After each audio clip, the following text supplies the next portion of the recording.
Hi, எல்லாருக்கும் வணக்கம். என்னோட சேனல் சப்ஸ்கிரைப் பண்ண எல்லாருக்கும் ரொம்ப ரொம்ப நன்றி. இந்த வீடியோ ஃபுல்லாக பாருங்கள். உங்களுக்கு பிடிச்சிருந்ததுன்னா லைக் பண்ணுங்கள். வாங்க வீடியோக்குள்ளே போகலாம்.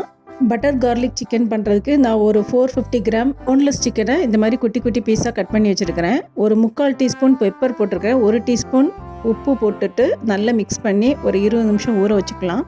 ஒரு 20 நிமிஷம் கழித்து 2 டீஸ்பூன் கார்ன்ஃப்ளவர் போட்டுக்கிறேன். 1 டீஸ்பூன் இஞ்சி பூண்டு பேஸ்ட் போட்டு இதை நல்லா மிக்ஸ் பண்ணி ஒரு 10 மினிட்ஸ் அப்படியே வச்சிடலாம். டோட்டலாக இது மினிமம் ஒரு 30 நிமிஷமாவது ஊற வச்சோம்னா ரொம்ப உள்ள ஜூஸியாக ரொம்ப நல்லாயிருக்கும்.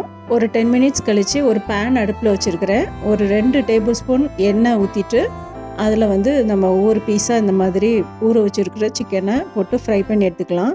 ஒரு 7 மினிட்ஸ் 6-7 மினிட்ஸ் ஒரு சைடும் வேகட்டும். வெந்த உடனே அடுத்த சைடு திருப்பி போட்டு அதில் ஒரு 5 to 7 மினிட்ஸ் சிக்கன் நல்லா ஃப்ரை ஆகட்டும். இப்போ சிக்கன் நல்லா ஃப்ரை ஆயிடுச்சு. ஃப்ரை ஆன சிக்கனை இந்த ஆயிலிருந்து செப்பரேட் பண்ணி ஒரு பிளேட்டில் எடுத்து வச்சுக்கிறேன். அடுத்ததாக நான் ஒரு பேன் எடுத்துருக்கிறேன். அதில் ஒரு 2 டேபிள் ஸ்பூன் அளவு பட்டர் போட்டுக்கிறேன். கொஞ்சம் பட்டர் மெல்ட் ஆனோன்னா ஒரு 5 பல்லு பூண்டை இந்த மாதிரி க்ரஷ் பண்ணி வச்சுருக்கிறேன். அதை போட்டு வதக்கிக்கலாம். லைட்டாக வதக்கி விட்டுட்டு ஒரே ஒரு பச்சை மிளகாவை இந்த மாதிரி நீளமாக கட் பண்ணி வச்சுருக்கேன். அதையும் போட்டு ஃப்ரை பண்ணிக்கலாம். இப்போ கொஞ்சமாக ஸ்ப்ரிங் ஆனியன் போட்டுக்கலாம். இந்த மாதிரி கட் பண்ணி வச்சுருக்கிறேன். அதையும் போட்டு லைட்டாக ஃப்ரை பண்ணி விட்டுட்டு சோயா சாஸ் ஊற்றிக்கலாம். நான் 1 டேபிள் ஸ்பூன் அளவு சோயா சாஸ் ஊற்றிக்கிறேன்.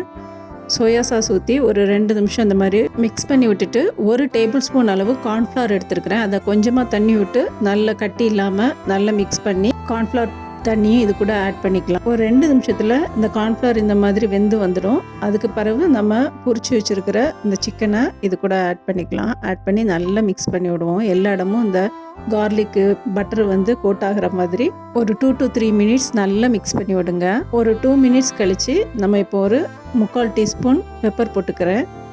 பெப்பர் போட்டு திருப்பி ஒரு 2 நிமிஷம் நல்லா ஃப்ரை பண்ணி விடுங்க. நான் இந்த சிக்கன் கொஞ்சம் ட்ரையாக தான் பண்ணுறேன். உங்களுக்கு கொஞ்சம் செமி கிரேவியாக வேணும் அப்படின்னா கொஞ்சமாக கூட கொஞ்சம் கார்ன்ஃப்ளவர் மிக்ஸ் பண்ணி தண்ணியில் மிக்ஸ் பண்ணி ஊற்றுனீங்க அப்படின்னா நமக்கு செமி கிரேவியாக கிடைக்கும். இந்த மாதிரி garlic butter chicken fried rice noodles இதுக்கெல்லாம் ரொம்ப நல்லாயிருக்கும்.